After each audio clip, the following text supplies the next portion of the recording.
হ্যাঁ,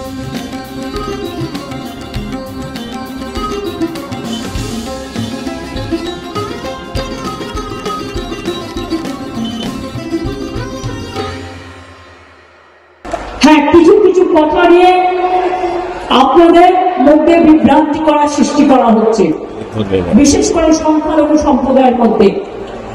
কি কথা না, ওয়াকআপ নিয়ে আমরা নাকি কিছু করিনি। আমি জাস্ট আমার কাছে কেউ কেউ জানতে চেয়েছিলেন, তাই আমি এটা ক্লারিফিকেশন করে দিচ্ছি। এটা সম্পূর্ণ মিথ্যে কথা। আমরা সরকার থেকে বিধানসভায় কেন্দ্রীয় সরকারের এই স্বৈরাচারী মনোভাবের বিরুদ্ধে বিধানসভায় আইন পাস করেছিলাম, জোর করে অবৈধভাবে ওয়াকফ প্রপার্টি কেড়ে নেওয়া যাবে না। দুই, মনে রাখবেন, আপনারা ভালো করে জানুন, 82,000 ওয়াকফ প্রপার্টি তথ্য ইতিমধ্যে আমরা আসার আগে কেন্দ্রীয় পোর্টালে ছিল। এটা আমরা করিনি, কিন্তু আমরা এখন যে পোর্টালটা করেছি WAMC পোর্টাল এবং নতুন UMWD পোর্টাল, এর পার্থক্য হল শুধু আপলোড করার প্রক্রিয়া। এটা সুপ্রিম কোর্টের নির্দেশে। তাও এটা আপলোড আগে কি করতো ওয়াকফ বোর্ড, আর এখন আপলোড করবে কে? মতোয়ালিরা। তো মতোয়ালিরা কাদের লোক? কোন সম্প্রদায়ের লোক? আমরা সুপ্রিম কোর্টে এর জন্য কেস করেছি এবং সেখান থেকে রেকটিফাই করেছি। মতোয়ালিরা আপলোড করবে, পরে স্টেট গভর্নমেন্টে ওয়াকফ বোর্ড দিয়ে দেবে। সুতরাং নিশ্চিন্তে থাকুন, কারো সম্পত্তি কেউ বেদখল করবে না এবং বেদখল হবে না। এসব মিথ্যে প্রচারে কাম নেবেন না। যা বলছি দাঁড়িয়ে বলছি, আমার কথা যদি বিশ্বাস রাখেন, আপনারা জানেন আমি যতগুলো কথা বলেছি প্রত্যেকটা কথা অক্ষরে অক্ষরে পালন করেছি এবং আমার দায়িত্ব আপনাদের নিরাপত্তা, আপনাদের সম্পত্তি, আপনাদের জীবনের মান, আপনাদের ভাষার অস্তিত্ব, আপনাদের সর্বধর্ম সমন্বয়ের সম্মান সম্পূর্ণভাবে রক্ষা করা। এটা মাথায় রাখবেন। আপনারা যেটা শুনলেন, এই দিন দুয়েক আগে বহরমপুরে দাঁড়িয়ে মমতা বন্দ্যোপাধ্যায়ের বক্তৃতার একটা ক্ষুদ্র অংশ, যেটা তিনি ওয়াকফ সম্পর্কে ব্যয় করেছিলেন। সত্যি কথা বলতে কি, এ নিয়ে তিনি প্রথম থেকে শেষ পর্যন্ত যা বললেন, প্রত্যেকটা নির্জলা ডাহা মিথ্যে কথা, এবং এটাই তার পলিটিক্সের স্টাইল। যখনই বিপদ তখনই গুলিয়ে দিতে একটা কাউন্টার ন্যারেটিভ তৈরি করো এবং এমনভাবে সেটা প্রচার করো ডিজিটাল যোদ্ধাদের মাধ্যমে, যাতে মানুষ মিথ্যেটাকে বারবার শুনতে শুনতে সেটাকেই সত্য বলে মনে করে। কিন্তু এবার বগা ফাঁদে পড়িয়া গিয়াছে। মুসলমানরা তার এই ডাবল স্ট্যান্ডার্ড দ্বিচারিতা দেখে এতটাই ক্ষুব্ধ যে তারা প্রায় এক বাক্যে পশ্চিমবঙ্গের মুখ্যমন্ত্রীকে বেঈমান আখ্যা দিচ্ছেন। এই সেদিন পর্যন্ত যাদের নয়নের মণি ছিলেন তিনি, তাদের কাছে আজ তিনি একেবারে স্যাটার্ন রিইনকার্নেট। কেন? এবং একজন মুখ্যমন্ত্রী বহরমপুরের মতো শহরে দাঁড়িয়ে অনর্গল মিথ্যে বলতে পারেন একটা বিষয় নিয়ে, যে বিষয়টা মুসলিমদের একটা অস্তিত্বের সংকটের মুখে ফেলে দিয়েছে। আমার নিজের মূল্যবোধের নিক্তিতে মনে হয় এগুলো সব অমার্জনীয় ক্রিমিনাল অ্যাক্ট হিসেবে ট্রিটেড হওয়া উচিত। পলিটিশিয়ান মিথ্যে বলবেন, এতে কোনো নতুনত্ব নেই, কিন্তু যে ইস্যু এত কোটি কোটি মানুষের হৃদয় ক্ষতবিক্ষত করে দিচ্ছে, সেটাকে বিকৃত করে যদি কেউ আখ্যান দেন, তাহলে সেটাকে, যেমন হেড স্পিচের ক্ষেত্রে আইন হয়েছে, তেমনি misleading people with deliberate distorted facts should also be treated as a criminal offense. প্রথমে তিনি কি বললেন? প্রথমে বললেন আমরা নাকি ওয়াকফ বিলের বিরোধিতা করিনি। একেবারে মিথ্যে কথা। আমরা প্রথম রাজ্য বিধানসভায় এই যে কেন্দ্রের স্বৈরাচারী ওয়াকফ বিল তার বিরোধিতা করে বিধানসভায় একটা আইন পাশ করেছিলাম। ডাহা মিথ্যে। এই মর্মে পশ্চিমবঙ্গ বিধানসভায় ওই সেন্ট্রাল ওয়াকফ অ্যাক্ট অ্যামেন্ডেড হওয়ার পরে কোনো আইন তো দূরস্থান, একটা যে কনস্ট্রাকটিভ আলোচনা হবে সেটাও হয়নি। অথচ রাজ্যের মুখ্যমন্ত্রী সংবিধানকে হাতে রেখে শপথ নিয়েছেন, আই উইল রিমেইন ট্রুথফুল। তিনি পশ্চিমবঙ্গে মুসলমানদের সবচেয়ে বেশি সংখ্যা যেখানে, সেখানে দাঁড়িয়ে বেমালুম বলে দিলেন আমরা একটা বিধানসভায় আইন পাশ করেছি। প্রথম কথা, আপনারা আইন তো করেও ছিলেন, ওই যে কি জানো ওই অভয়ার কাণ্ডের পরে কি অপরাজিতা নাকি সুসজ্জিতা একটা বিল কি একটা করেছিলেন না? দেখুন, আপনারা যদি মনে করেন ক্রিমিনাল ম্যাটার্সে সেন্ট্রাল লকে ওভারটার্ন করে দেবেন, তাহলে হয় আপনারা সংবিধান পড়েননি, নয় ভারতবর্ষের সংসদীয় ঐতিহ্য সম্পর্কে কাণ্ডজ্ঞানও নেই। আর আজকে বলছেন ওয়াকফ আইনের বিরোধিতা করে একটা আইন করেছেন। কোথায় সে আইন? আমি আপনাকে চ্যালেঞ্জ করলাম ওপেনলি আমার এই ভিডিও থেকে, আপনি বা আপনার এই চারপাশে থাকা পারিষদবর্গের যে কোনো একজন আমার ওপিনিয়ন কন্ট্রাডিক্ট করুন যে yes we have pass such a bill. Bunkum. দ্বিতীয়, আপনি আরও খারাপ কাজ করলেন। ঘা তো কাটা হয়েই আছে, তাতে একেবারে বস্তা বস্তা লবণ ঢেলে দিলেন। আপনি কি বললেন যে ৮২,০০০ ওয়াকফ প্রপার্টি আমাদের রাজ্যের, সেগুলো অলরেডি কেন্দ্রের একটা পোর্টালে নথিভুক্ত হয়ে আছে, যেটা আমরা করিনি, আমাদের আগেই করা হয়ে গেছিল। আমরা কি করেছি? আমরা একটা তারপরে একটা যেটা গড়গড় করে পড়লেন না বুঝে, সেই পোর্টালে নতুন করে আপনাদের করতে বলেছি। কি বলবো বলুন? এরপরেও যদি মুসলিমরা তাকে তাদের মেসায়া বলে মনে করেন, তিনি না থাকলে জীবন দুর্বিষহ হয়ে যাবে বলে মনে করেন, সেটা তাদের সমস্যা। কিন্তু কারেন্টলি তাদের যা মুড, তাতে দে আর feeling not only let down, but they think that Mamata বন্দ্যোপাধ্যায়ের যে ট্রিকারি এবং ট্রেচারি, which is the hallmark of our politics, সেটা এবার তিনি তার যারা রক্ষক তাদের ক্ষেত্রেই ব্যবহার করেছেন।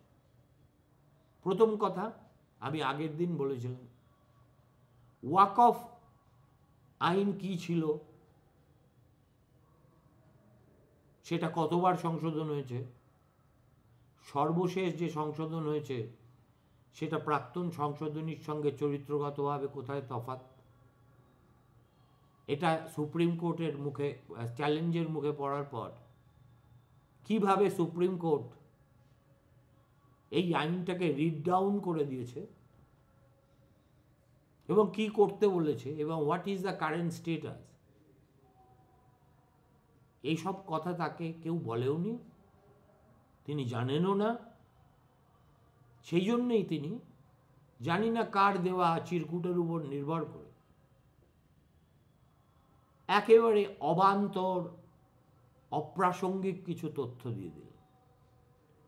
মমতা বন্দ্যোপাধ্যায় জানতেনই না যে ওয়াকফ রেজিস্ট্রেশনের জন্য ভারতবর্ষে একটা পোর্টাল দীর্ঘদিন ধরে ছিল এবং তাতে পশ্চিমবঙ্গের 82,000 ওয়াকফ প্রপার্টি নাম বা তালিকা আছে, কিন্তু তাই দিয়ে কিছু হবে না। কেননা পরিবর্তিত আইন বলছে আপনি যদি 1000 বছর ধরেও কোনো জমিতে বসে থাকেন এবং সেটাকে ওয়াকফ ডিক্লেয়ার করেন, তাহলে আপনাকে ওই জমির মালিক যে আপনি সেটা প্রমাণ করতে হবে। আর যদি না পারেন তাহলে রাম রাম করে ওখান থেকে চলে যান, জমি সরকার নিয়ে নেবে। এটা হচ্ছে fundamental change. Getting registered on a portal is no guarantee of your continuance in the same place. এটা হচ্ছে প্রথম ফান্ডামেন্টাল ডিফারেন্স।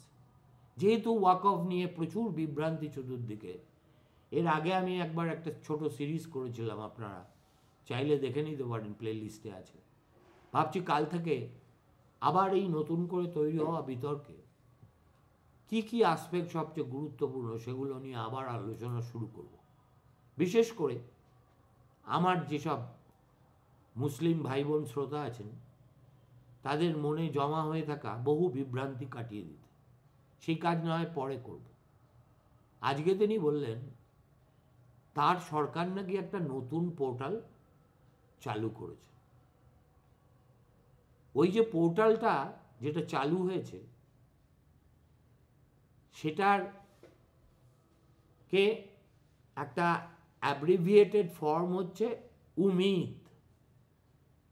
তিনি সেটাকে অ্যাব্রিভিয়েটেড ফর্মে না বলে ওইটা U stands for what, M stands for what ইত্যাদি করে বলে গেলেন, এইটুকু না জেনে যে this portal is not hertz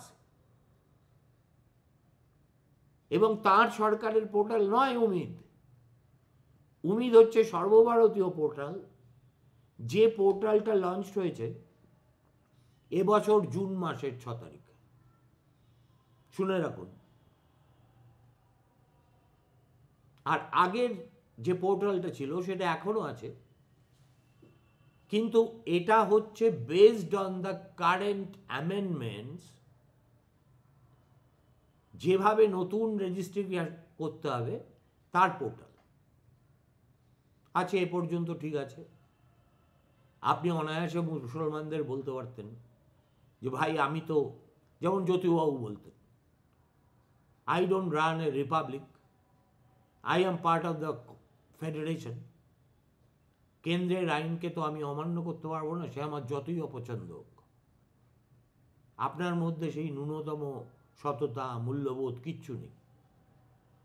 আপনি জানেন যে শেষ পর্যন্ত নিজের থুতু নিজেকেই গিলতে হবে, তবু এমন একটা প্রজেকশন দেন যেন আপনি পশ্চিমবঙ্গ একটা স্বাধীন দেশ হয়ে গেছে, আপনি তার প্রধানমন্ত্রী হয়ে বসে আছেন।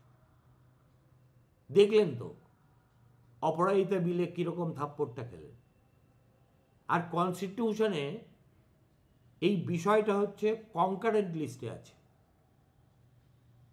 যে কারণে আদারওয়াইজ তো সেন্টারই বলে দিত, করে দিত সব কাজ।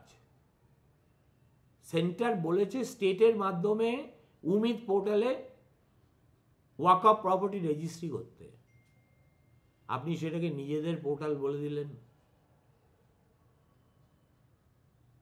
দেখুন,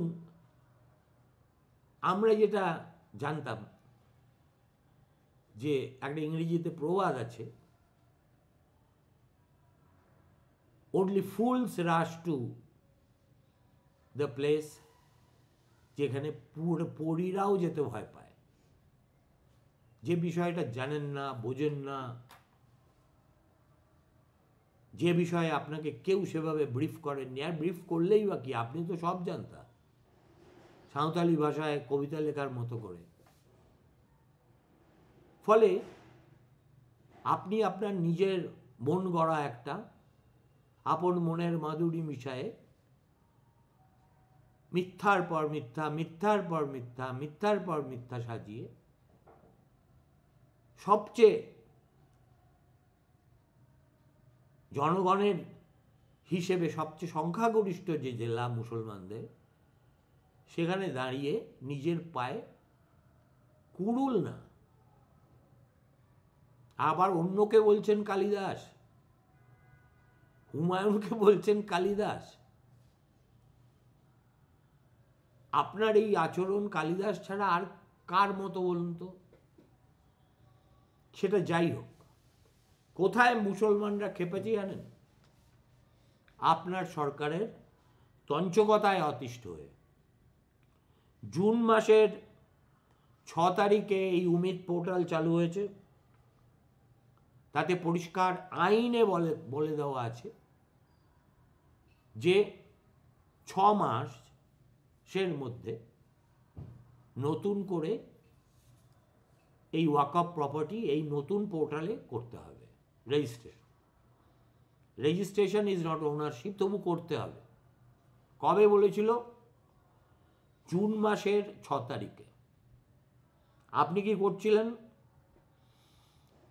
আপনি ভেবেছিলেন যে আর যেরকম আরও 5টা কেন্দ্রীয় সুপারিশের মতো এরকম কোনো সুপারিশ এলেই আপনি ডাস্টবিনে ফেলে দেন, এটাও তাই করবেন। কিরণ রিজিজু নিজে, যিনি মাইনরিটি অ্যাফেয়ার্সের মন্ত্রী, আপনাকে এই মধ্যবর্তী সময়ে অন্তত 3টে ডিও লেটার পাঠিয়েছে, reminding you over and over again যে পশ্চিমবঙ্গ থেকে ওয়াকফ প্রপার্টি রেজিস্ট্রেশন কিন্তু হচ্ছে না। আপনি তাও শোনেননি। শেষ পর্যন্ত আমি শুনেছি আপনার এবং আপনার ভ্রাতুষ্পুত্রের অত্যন্ত আস্থাভাজন একজন আমলা, যিনি এই মুহূর্তে আমাদের মাইনরিটি অ্যাফেয়ার্স ডিপার্টমেন্টের সেক্রেটারি, তিনি আবার কায়দা করে নভেম্বর মাসের এই নভেম্বরের 27 তারিখ আমাদের রাজ্যের সমস্ত ডিস্ট্রিক্ট ম্যাজিস্ট্রেটকে একটা চিঠি লিখে ইনস্ট্রাকশন দিয়েছেন। কবে? 27 নভেম্বর। কবে পোর্টাল শুরু হয়েছে? 6 June. July, August, September, October, November, 6 মাসের সময়সীমার মধ্যে 5.5 মাসের বেশি সুপ্তি শয়ানে থাকার পরে যখন আপনাকে কেউ হয়তো বলেছে যে দিদি এটা কিন্তু কেলেঙ্কারি হয়ে যাচ্ছে, এরপরে যখন রাজ্যে ওয়াকফ প্রপার্টি থেকে সব মুসলিমরা বঞ্চিত হবে, তখন কিন্তু আগুন জ্বলবে। তখন আপনি নিশ্চয়ই সেলিম সাহেবকে বলেছেন, সেলিম দেখো তো কী করা যায়। সেলিম সাহেবও আমলা, সেই আমলার যেভাবে লেখে চিঠি কায়দা কানুন করে নিজেকে বাঁচানোর জন্য, ঠিক সেইভাবেই চিঠিটা লিখেছেন। তিনি কি বলেছেন?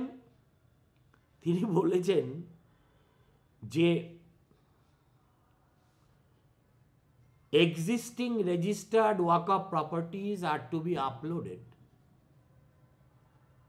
by the respective mutawalis within 6 months from the date of the launch of the Umid portal. কল্পনা করতে পারেন? মুখ্যমন্ত্রী তো বোকা শেয়ানা, ইনি তো দুধে আমলা। তিনি একথা বলছেন না যে আজ 27 নভেম্বর, 6 ডিসেম্বরে এই পোর্টাল বন্ধ হয়ে যাবে, সুতরাং এই আগামী এই কদিনের মধ্যেই, 10 দিনের মধ্যেই যা করার করতে হবে। No sense of urgency. উল্টে বলছেন যে উমিদ পোর্টাল খোলার 6 মাসের মধ্যে এই কাজটা সম্পূর্ণ করে দিতে হবে জেলা শাসক। রাজ্য জুড়ে জেলা শাসকদের মাথায় হাত। মুসলমানরা একেবারে ক্ষোভে ফেটে পড়ছেন, যেটা কি ধরনের অসভ্যতা। আপনি প্রথমে বললেন এই আইন এখানে লাগু করতে দেবেন না, আমরা রাস্তায় নেমেছিলাম প্রতিবাদ করতে, আমাদের বললেন দিল্লিতে গিয়ে আন্দোলন করো। আর তারপরে যখন নিজেকেই চাটতে হচ্ছে, তখন আপনি যথাসময়ে রাজ্যের মুসলিমদের অ্যালার্ট করবেন না? আপনি অ্যালার্ট করবেন একেবারে শেষ প্রহরে? এটা কি তাদের ভাষায় মানে লঘু ছন্দে বলে, এটা কি মাজাকি নাকি? সুতরাং এর আগের ভিডিওতে যেটা বললাম, বাবরি মসজিদ মে বি এ বাবল, কিন্তু এই ওয়াকফ অ্যাক্ট নিয়ে আপনার তঞ্চকতা is going to be poisonous, mark my words. আমি যখন কথা বলি তখন একেবারে মাটির খবর না নিয়ে বলার চেষ্টা করি না। সুতরাং এই যে উমিদ পোর্টাল, এটার পুরো নাম হচ্ছে unified Waqf management, empowerment, efficiency and development, সব মিলিয়ে উমিদ। উমিদ মানে কি? আশা। বিজেপি কিন্তু ভেবেচিন্তে নামটা এমন দিয়েছে যার সঙ্গে একটা উর্দু লফজের সাংঘাতিক সাযুজ্য। এবং সেটা পাস হয়েছে 2025 সালের এপ্রিল মাসে। এইসব সুপ্রিম কোর্টের পালা চুকে যাওয়ার পরে 6 তারিখে খোলা হয়েছে পোর্টাল। সেলিম লিখছেন, existing registered Waqf properties are to be uploaded by the respective mutawalis within 6 months from the date of launch of the Umeed Central Portal. The said 6-month period expires on December 5. বলছে, সেই লেটারে বলছে that the state has 82,000 Waqf properties under 8,000 Waqf estates. এদের প্রত্যেকটাকে upload করতে হবে by the mutawalis of the Waqfs. তার সঙ্গে accompanying document কতগুলো দিতে হবে জানেন? কয়েক ডজন। কোত্থেকে জোগাড় করবেন তারা এই অল্প সময়ের মধ্যে? তারপরে এখন মুসলমান সম্প্রদায়কে মাসের পর মাস ধরে কেন্দ্রের বিরুদ্ধে প্ররোচিত করার পরে সেই মল খসালি, এক্ষেত্রে কিন্তু তবু লোক হাসালি হচ্ছে না, তবু লোক ফাঁসালি হবে। এটা মমতা বন্দ্যোপাধ্যায়ের কাছে অপ্রত্যাশিত ছিল। এবং এইখানেই কেন পশ্চিমবঙ্গের মতো একটা রাজ্যে আজকের মতো জটিল পরিস্থিতিতে এমন একজন মুখ্যমন্ত্রীকে ওই পদে বসানো উচিত মানুষকে, যার রাজনীতি জ্ঞান কি আছে উই ডোন্ট কেয়ার, যার ন্যূনতম কাণ্ডজ্ঞান আছে, ন্যূনতম শিক্ষা আছে, একটা সমস্যাকে তার আসল চরিত্র বোঝার মতো ধীশক্তি আছে, এবং সঠিক পরামর্শ দেওয়ার জন্য পরামর্শদাতা স্ট্রোক অ্যাডভাইজার স্ট্রোক আমলা আছে। আমলারা কি করছিলেন? এই সেলিম সাহেবই বা কি করছিলেন? মাইনরিটি অ্যাফেয়ার্স দপ্তর আলো করে বসে আছেন। How many Times did he approach the CM urging her to do this? সুতরাং ওই যে বলেছি যে অ্যাবসলিউট পাওয়ার করাপ্টস অ্যাবসলিউটলি। আর আজকে যখন এই দুর্যোগের মধ্যে মুসলিম সমাজ পড়ে গেছেন, তখন আপনি বলছেন মুতোয়ালিদের বলা হয়েছে আপলোড করতে। মুতোয়ালি কোন সম্প্রদায়ের লোক? মানে বোঝাতে চাইছেন যে গল্পের শেষে নোটে গাছটি মুড়লে, ভাই এটা তোমাদের পাঁঠা, তোমরা কাটো। মুসলমানদের বলছেন মুতোয়ালি তো তোমরাই হও, সুতরাং ভাই আমার ঘাড়ে আর কেন এই দায়িত্ব দিচ্ছ? how shameless and irresponsible a chief minister can be. দেখুন, আমি বারবার বলেছি, ভগবানের মার হচ্ছে না দুনিয়ার বার।